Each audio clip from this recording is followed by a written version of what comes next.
Hello, नमस्कार, जय हिंद साथियों। स्वागत है आप सभी का एक बार फिर से आपके अपने परिवार सुप्रभात क्लासेस में। कैसे हो दोस्तों? आई होप कि सभी बढ़िया होंगे और कुशल मंगल होंगे एवं लगातार अपने मंजिल की ओर कदम पर कदम बढ़ा रहे होंगे। और स्वागत रहने वाला है दोस्तों आप सभी का इंडियन पॉलिटी में भी।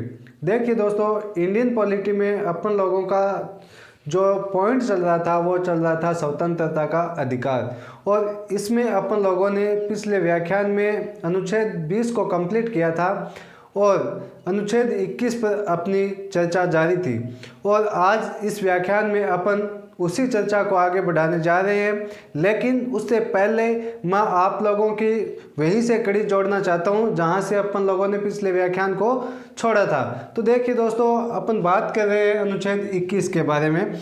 और अनुच्छेद 21 के बारे में मैंने आप लोगों को पिछले व्याख्यान में बताया था कि इसमें अनुच्छेद 21 की व्याख्या करते समय न्यायालय ने अनुच्छेद 21 में और अन्य अधिकार भी जोड़े थे और किन किन अधिकारों को जोड़ा गया इनकी चर्चा की थी। लेकिन दोबारा मैं उन चीज़ों को रिपीट करना चाहता हूँ एक बार, जिससे क्या होगा कि आपकी जो जहाँ से व्याख्यान छोड़ा था वहाँ से कड़ी जुड़ जाएगी। ठीक है दोस्तों?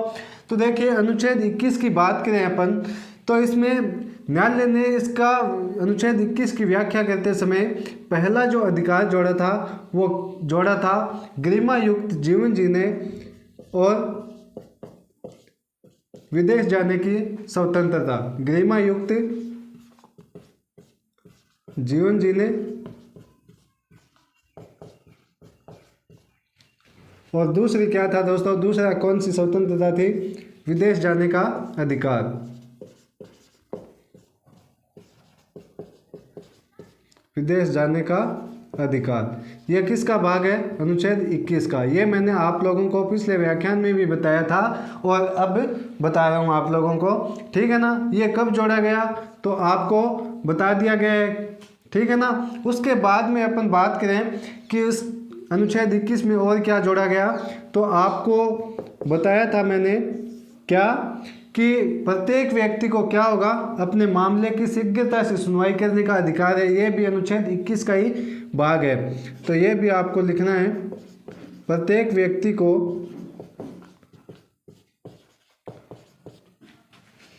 अपने मामले की सुनवाई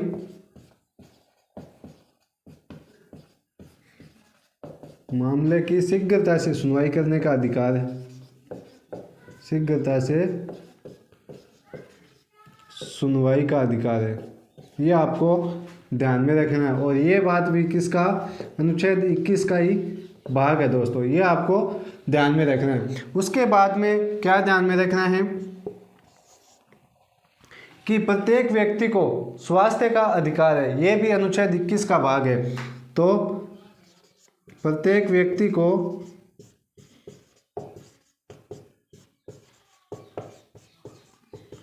स्वास्थ्य का अधिकार।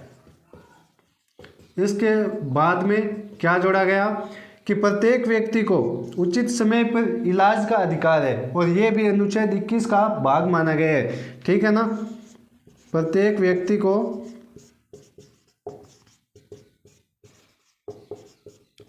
उचित समय पर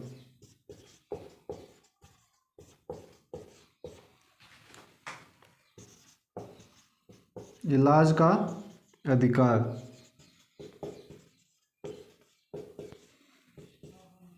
ठीक है दोस्तों? और उसके बाद में क्या है?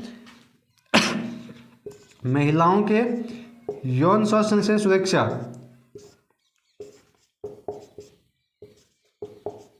कार्यस्थल पर। ठीक है ना?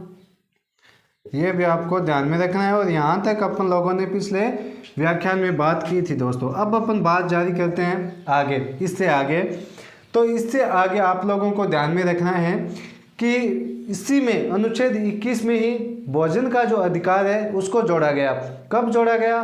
तो PUCL बनाम भारत संघ 2001 के मामले में अनुच्छेद 21 के अंदर जो भोजन का अधिकार है वो जोड़ा गया। कौन सा? भोजन का अधिकार। और ये कब जोड़ा गया? तो आपको ध्यान में रखना है PUCL बनाम भारत संघ 2001 1 में। ठीक है दोस्तों, भोजन का जो अधिकार है वो अनुच्छेद 21 में जोड़ा गया। कब दोस्तों? PUCL बनाम भारत संघ 2001 के मामले के अंदर। उसके बाद में आपको ध्यान में क्या रखना है कि निजता का अधिकार जो कब जोड़ा गया? 2004 में जोड़ा गया। निजता का अधिकार जिसे आप बोलते हो प्राइवेसी, निजता यानी प्राइवेसी का अधिकार कब जोड़ा गया? वर्ष 2004 के अंदर। ठीक है ना? PUCL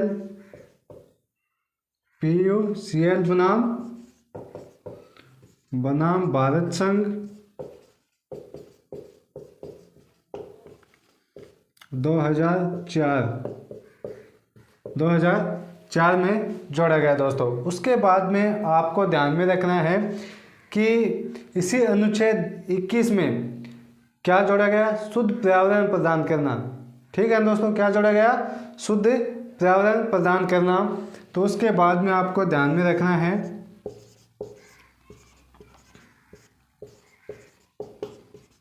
शुद्ध पर्यावरण प्रदान करना, ये भी अनुच्छेद 21 का ही भाग है। और शुद्ध पर्यावरण है वो सरकार नागरिकों को प्रदान कराती है, ये सरकार की जिम्मेदारी है। ये आपको ध्यान में रखना है दोस्तों। उसके बाद में आपको अनुच्छेद 21 में क्या ध्यान में रखना है? क्या ध्यान में रखना है उसके बाद कि जो गहरी नींद लेना भी किसका है दोस्तों? किसका भाग है? अनुच्छेद 21 का भाग है। और ये कब स्वीकार किया गया? तो रामलीला मैदानवाद 2012 के अंदर न्यायालय ने यह डिसीजन दिया था कि गहरी नींद लेना भी व्यक्ति का अधिकार है और ये अनुच्छेद 21 का भाग है दोस्तों। ठीक है ना? तो ये आपको ध्यान में रखना है, गहरी नींद लेना।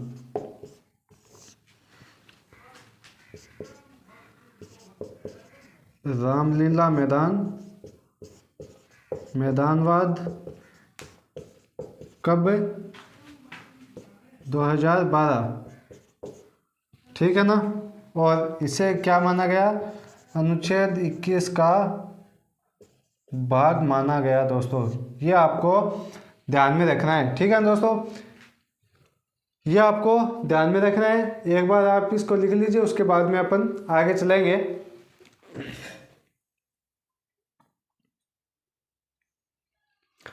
ठीक है दोस्तों, उसके बाद में आपको क्या ध्यान में रखना है? मरने का अधिकार, अपनी इच्छा के अनुसार मरने का अधिकार। लेकिन ये है वो न्यायालय ने यह निर्णय मानने से इनकार कर दिया, ये अधिकार मानने से इनकार कर दिया, क्योंकि इससे क्या है कि समाज और परिवार पर क्या है? नेगेटिव असर पड़ता है। ठीक है दोस्तों, लेकिन न्यायालय ने अपना ये डिसीजन दिया था कि यदि 4 मेडिकल स्टोर की अनुमति से यदि उनकी ये अनुमति आ जाती है तो उसको मरने दिया जा सकता है। तो यह भी आपको ध्यान में रखना है। ठीक है ना? अरुणा रामचंद्र शानबाग बनाम भारत संघ, शानबाग बनाम भारत संघ 2011 के मामले में क्या डिसीजन दिया न्यायालय ने कि 4 मेडिकल स्टोर बोल सकते हो आप या बोल सकते हो एजेंसी की अनुमति से क्या किया जा सकता है दोस्तों? मरने की अनुमति अपनी इच्छा से मरने की जो अनुमति है वो दी जा सकती है। क्योंकि ये 4 मेडिकल एजेंसी अप्रूव कर दे कि ये व्यक्ति बहुत ही गहरी बीमारी से ग्रसित है, इसका बचना नामुमकिन है, या ये मतलब दुखी हो रहा है तो इस जो न्यायालय है वो मरने की अनुमति दे सकता है दोस्तों, ये आपको ध्यान में रखना है। उसके बाद में अपन आगे चलते हैं और बात करते हैं किसकी किसकी बात करते हैं दोस्तों,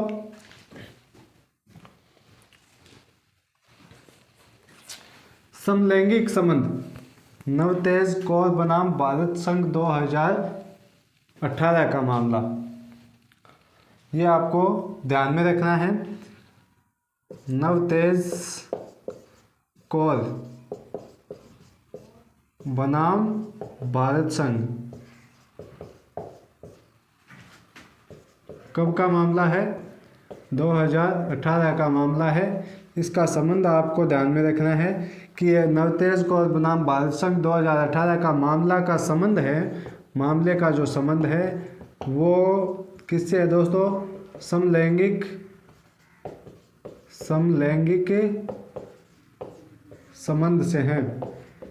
और आपको ध्यान में ये रखना है कि इस मामले में नवतेज कौर बनाम भारत संघ 2018 के मामले में न्यायालय ने यह माना था कि जो समलैंगिक संबंध है वो निजता यानी प्राइवेसी के अधिकार में आती है। किस में आती है? निजता के अधिकार में, निजता का अधिकार है। और आप भली भांति जानते हैं कि जो निजता का अधिकार है, जो ये निजता का अधिकार है वो किसका भाग है दोस्तों? अनुच्छेद 21 का भाग है। तो ये आपको ध्यान में रखना है, किसका? अनुच्छेद 21 का भाग। ओके, यहाँ तक किसी को दिक्कत है क्या? नहीं है ना? तो अब देखिए, जो समलैंगिक संबंध है वो किस में है कि सर भारतीय दंड संहिता की धारा 377 में। कहाँ पे है? 377 में। ठीक है जी। और इस धारा के अंदर कितने बातों का उल्लेख किया गया है? कितने बातों का? 2 बातों का। कौन कौन सी? एक तो समलैंगिक संबंध, एक तो समलैंगिक संबंध और दूसरा अप्राकृतिक यौन संबंध।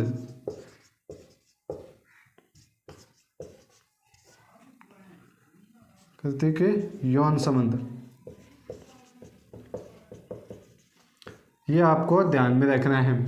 इस नवतेज कौर बनाम भारत संघ 2018 के मामले में इस भारतीय दंड संहिता की धारा 377 के ये जो भाग आपको दिखाई दे रहा है, कौन सा? ये पहला भाग है समलैंगिक संबंध वाला। इसको क्या कर दिया गया दोस्तों? समाप्त कर दिया गया। और 377 की धारा का जो दूसरा भाग है अप्राकृतिक यौन संबंध, जो आज भी एज इट इज जिंदा है। तो यहाँ से क्वेश्चन पूछ लिया जाता है कई बार कि क्या भारतीय दंड संहिता की धारा 377 को नवतेज कौर बनाम भारत संघ मामले में पूर्णतः समाप्त कर दिया गया क्या? तो आपको ध्यान में रखना है कि इस 377 जो धारा है उसको पूर्णतः समाप्त नहीं किया गया, बल्कि इसके केवल एक भाग को समाप्त किया गया दोस्तों। कौन सा? समलैंगिक संबंध वाला। ठीक है ना? तो ये आपको ध्यान में रखना है। उसके बाद में अपन बात करते हैं कि कौन सी, जो आपको कौन सी बात ध्यान रखनी है। उसके बाद में आपको ध्यान में रखना है दोस्तों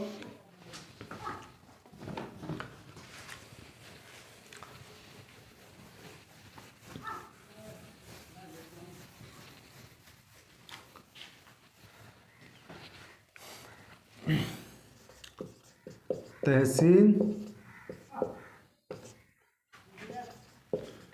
पूनावाला बनाम भारत संघ कब का मामला है? 2018 का। ठीक है दोस्तों। और इसमें क्या है? इस मामले का संबंध किससे है? मॉब लिंचिंग से।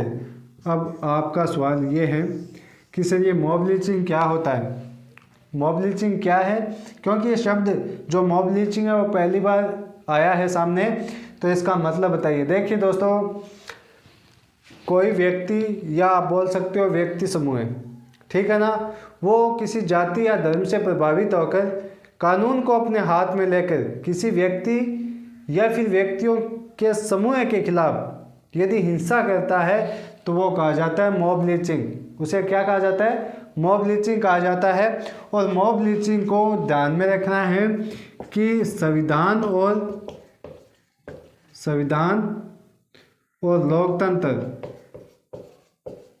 लोकतंत्र का क्या माना है दोस्तों? धब्बा माना है। ये आपको ध्यान में रखना है, किसको? मॉब लिंचिंग को। ठीक है दोस्तों। उसके बाद में आपको ध्यान में ये रखना है कि गरिमायुक्त मरने का अधिकार भी, ये क्या है? इसका अनुच्छेद 21 का उल्लंघन है मॉब लिंचिंग। ठीक है ना, अनुच्छेद 21 का क्या है? उल्लंघन है। उसके बाद में आपको अगला जो अनुच्छेद 21 का भाग है क्या है कि गरिमायुक्त मरने का अधिकार, गरिमायुक्त मरने का अधिकार, गरिमायुक्त मरने का अधिकार का मतलब क्या है दोस्तों? देखिए दोस्तों, गरिमायुक्त मरने का तात्पर्य ये है कि मान लीजिए कोई भी अपराधी है तो वो अपराध किस अवस्था में करता है? कि सर जीवंत अवस्था में। ठीक है ना, तो वो अपराधी है, लेकिन जब मृत्यु को वो प्राप्त हो जाता है तो उसके बाद वो अपराधी नहीं रहता है। ठीक है ना, उसके बाद वो सामान्य अवस्था में आ जाता है, तो उसको भी मरने के पश्चात उसको भी गरिमायुक्त मरने का अधिकार है। गरिमायुक्त का मतलब है दाह संस्कार, समानपूर्वक दाह संस्कार। ठीक है ना, तो इसको आपको ध्यान में रखना है, दाह संस्कार। और ये भी किसका है? किसका भाग है दोस्तों? अनुच्छेद 21 का भाग माना गया है। और ये अधिकार अनुच्छेद 21 में कब जोड़ा गया? तो आपको ध्यान में रखना है कॉमन कॉज बनाम भारत संघ 2018 के मामले में, 2018 के मामले में। ठीक है दोस्तों, तो आपका जो अनुच्छेद 21 है वो यहीं पे कंप्लीट होता है। और अपन लोगों ने अनुच्छेद 21 की बहुत ही गहनता से अध्ययन किया है और कोशिश यही रही है कि सबसे बेस्ट तरीके से बताया जाए। ठीक है दोस्तों, अब अपन अगले व्याख्यान में बात करेंगे किस पर? अनुच्छेद 21A पर। अब मैंने आपको जब संविधान की पहली क्लास ली थी उसी वक्त बताया था कि जब अनुच्छेद के आगे कैपिटल में आपको कोई वर्ण दिखाई दे तो इसका सीधा सा मतलब यही है कि ये क्या है? मूल संविधान का क्या है दोस्तों? भाग नहीं है। इसको बाद में किसी संविधान संशोधन के माध्यम से जोड़ा गया है। तो अपन बात करेंगे अगले व्याख्यान में कि अनुच्छेद 21A किस संविधान संशोधन द्वारा जोड़ा गया, अनुच्छेद 21A में है क्या और अस्तित्व में कब आया। इन सभी बातों की चर्चा करेंगे अपन अगले व्याख्यान में। तो तब तक के लिए आप इस व्याख्यान का आनंद लीजिए और मिलते हैं जल्दी अगली क्लास में। तब तक के लिए thank you very much and I wish you all the best. Thank you.